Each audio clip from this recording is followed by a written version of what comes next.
Hello again, everyone, and welcome back to Reddit Aliens. I am John, and as always, thank you so much for being here. Solid topic. Let's do it. What's the scariest experience that you've had in your life so far? Please remember to like, share, and subscribe. Korean Airlines, KAL, in 1982 into Seoul from Tokyo. They'd served fish, and then the plane was a roller coaster. Horrible, violent turbulence that lasted until we landed. Plates and trays were falling, and people vomiting throughout the plane, including the guy behind me and a woman in front of me. By far the absolute worst flight of my life. The smell of fish and regurgitated fish was overwhelming. It took my full mental effort to keep my stomach down. The stewardesses looked like they were about to be sick as they swapped out their air sickness bag and collected the trays while the plane was jumping in all directions. I was seated over the wing, and when we touched down, the plane was tilted and I saw a wing scrape the ground for quite some distance. Could feel the plane turning in that direction, and I was sure we were about to crash.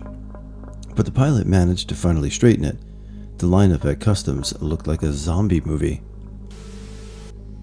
I nearly froze to death in an ice cream freezer in a grocery store one early morning, and to this day, I suspect my lunatic supervisor hated me so much that he put me on ice cream duty, knowing full well that the door was broken and traps people inside.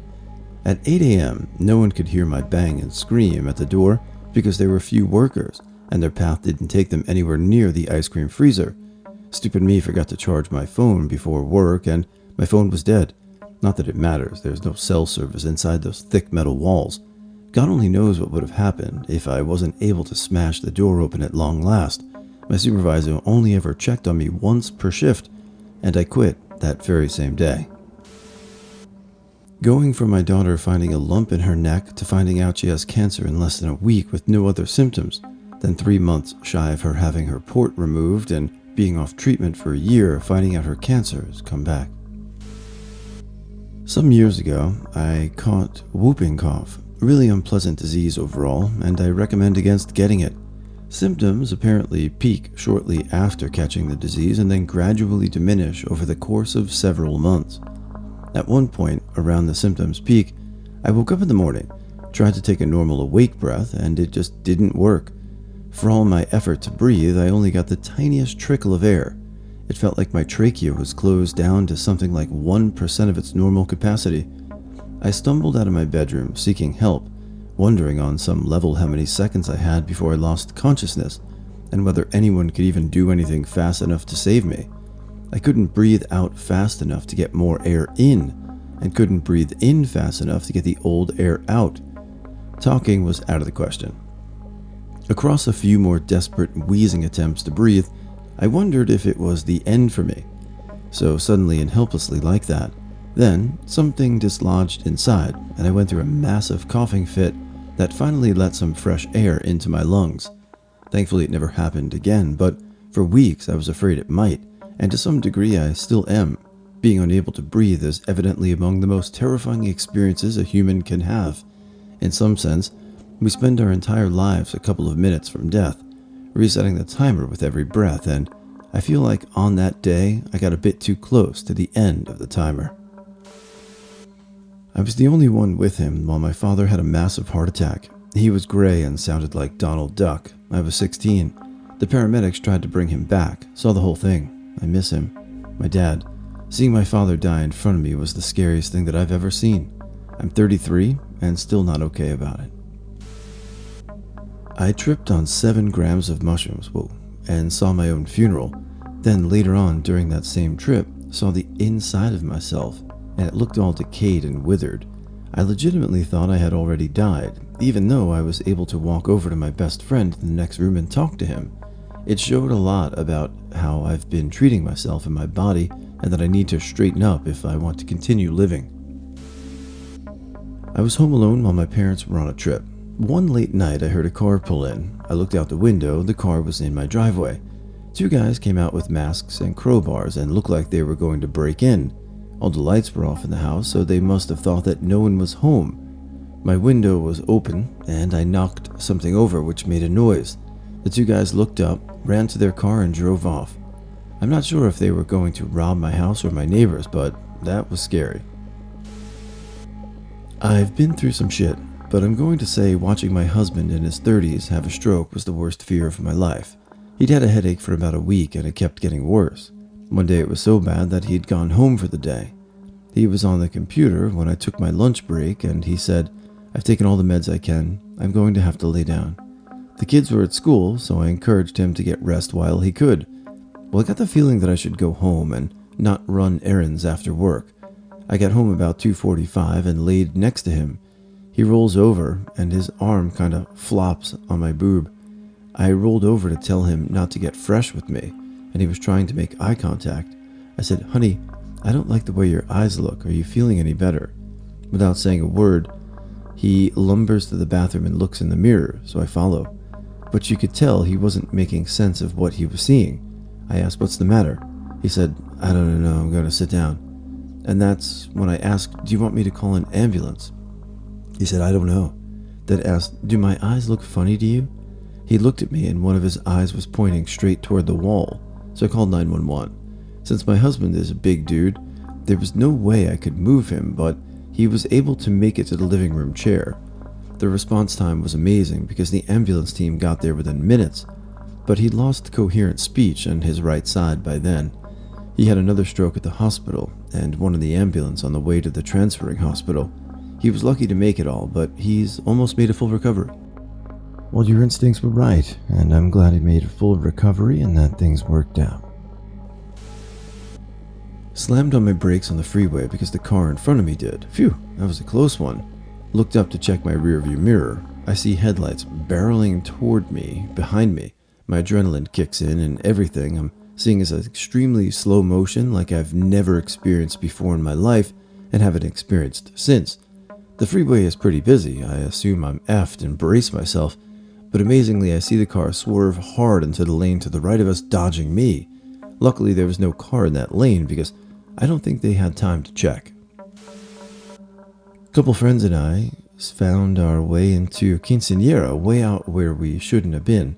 We were told we were not welcome, but my friends made kind and then welcomed us over to some of the food. Amazing food. Friends were oblivious to the amount of people gathering and organizing themselves, speaking about us.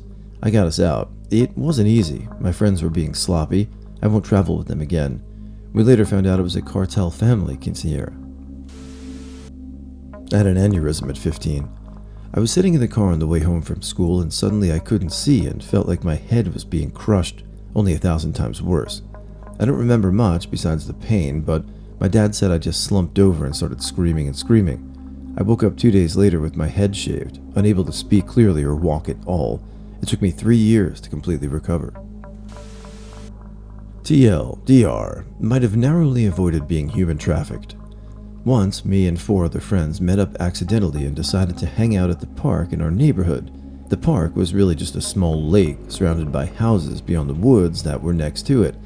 We had our individual spots in the woods that we'd always hang out at, but this particular time there was a man, maybe late to mid-40s, sitting at the entrance to where you'd get into the woods.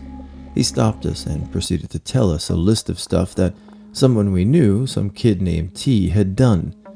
Bike left up in a tree, soda cans and trash left. For some reason a shopping cart was in the lake. I don't know how he did half of the shit because me and him weren't friends, but yeah. The man then threatened to call the cops if we didn't help him clean up stuff. We all, age 16, 15, and 17, 18, were like, yeah, this dude's creepy and weird, but we'd rather not deal with the cops or him stalking our hangout spot, so no biggie, and went along with it.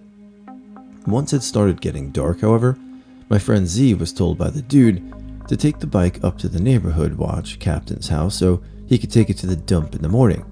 Me and Z were to take it up to the watch captain's house while the other 3 stayed and helped clean.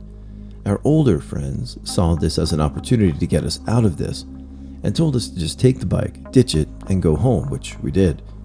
2 days later, while talking about it with Z, we figured out there was no neighborhood watch captain, and that the dude who he wanted us to go meet was actually just someone living in a house that was secluded from the neighborhood. We laughed it off at the time, not knowing how to fully process what could have happened if we went to the house, and just kept it as an inside joke whenever we were in the woods that the Dark Souls boss will be waiting for you. Me and Z were noticeably younger, as I had only turned 16 weeks prior and still was baby-faced. I've never seriously stopped to think of the situation, and we never ended up seeing that man again. He claimed to have lived in the neighborhood, but none of us had ever seen him prior or after that event. What really messes with me is that abductions in our area tied to human trafficking and type slowly spiked after that, and it makes me wonder if me and Z were almost victims to what could have been a human trafficking or kidnapping attempt. I've had scarier moments than this, but the unknown of what this could have led to is what makes it probably the most terrifying experience in hindsight. Early 90s, went out fishing in Cabo San Lucas.